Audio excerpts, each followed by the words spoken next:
Hi, my name's Dan Schofield. I'm the Director of Fixed Operations, and welcome to Weston. Today we're going to be talking about winter driving tips. All right, so it might be nice out right now, but we all know what's coming. The 30-mile-an-hour winds and the blistering cold and those icy, slick roads. So the first thing we want to do is we want to make sure our car is prepared for the winter driving. By doing that, we want to take a look at a couple things. First thing is, you want to make sure your washer fluid is full. Never fill it with water. You want to fill it with washer fluid because that doesn't freeze. We want to check our wipers and make sure they're new and they can keep those windows clean. We want to make sure our antifreeze is up to specs so the car won't freeze and damage the engine. So that's the couple of things that we want to look at. We also want to look at tires. And you want to make sure your tread is at least 7/32 for those winter driving. But remember, one of the most important things is if you don't have to drive, don't do it. Just stay home and wait until the weather gets better if you can. If you do get stuck in the snow, you want to make sure you have supplies in the back so that you can have maybe some water, some snacks. Kitty litter would be a great idea. Jumper cables, extra antifreeze, things like that that would help out tremendously in an emergency.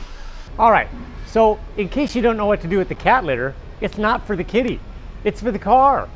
If you get stuck, you can actually use kitty litter, put it in front of the tires, and it'll actually give you that enough grip to get out of the situation you found yourself in. Okay, so one of the things you really need is a high quality ice scraper.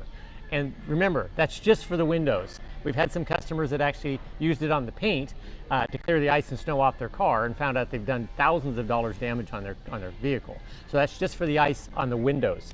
You want to make sure you have a nice scraper, keep it in the door so you can do that before you leave. When it comes to driving, the first thing is slow down. There's AAA has a rule, 4-second rule, that you want to leave 4 seconds between you and the car in front of you. The stopping distance in ice and snow doubles from dry pavement, so always keep that in mind.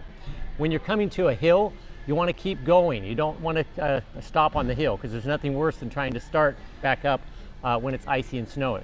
So we're not all Mario Andretti, so we need to know how to avoid sliding, and if we do, what do we do when we do that? So if you do get into a slide, you need to let go of the brakes. You need to tap the brakes. If the brakes are locked up, no matter which way you turn, it's going to keep sliding that same way, okay? So you always want to turn into the slide and let go of the brake, and the car will then regain control. Okay, let's say you do get stuck in the snow and there's no one around. Well, one of the things you can do is you can periodically start the car to keep yourself warm, but one of the things you need to make sure is that the tailpipes are clear of snow. If you don't do that, you can actually build up carbon monoxide in the cabin. And if you do get stranded, stay with your car. It's the safest place you have. It keeps you out of the elements. Also, it's a good idea to turn your dome light on. That way someone knows you're in there. I want to thank you for taking the time to listen to our winter driving tips. But you know, we covered just a few things. If you ever have any questions, just stop by Weston at any time, drive right in the service drive, ask for me or one of my service advisors, and we'll answer any questions you have. Thank you.